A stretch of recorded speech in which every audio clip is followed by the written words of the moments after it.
ପ୍ରଥମ ପ୍ରେମ। ଗୀତାଞ୍ଜଳି ପୂଜାମଣ୍ଡା ସୁହାନୀ ଆଜି ନ ଖାଇ ଟିକେ ମିଲ୍କ ସେକ୍ ପିଇ ସ୍କୁଲକୁ ଯାଇଛି। ଆସିଲେ ଖାଇବାକୁ ମାଗିବ ଭାବି ମୀନା ତରତର ହୋଇ ରୋଷେଇ ଘରକୁ ବାହାରି ପଡ଼ିଲେ। ପ୍ରିୟ ସ୍ୱାମୀଙ୍କର କଥାଟି ମନେ ପଡ଼ିଲା। ଆରେ ଆଶିଷ ତ ଏଯାଏଁ କ'ଣ ବେଡରୁମ୍ରୁ ବାହାରି ନାହାନ୍ତି? ଆଜି ଉଠିବେ ନାହିଁ ନା କ'ଣ?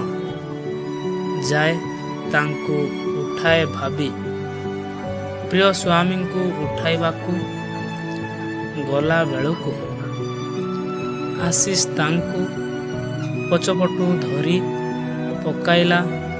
ହସି ହସି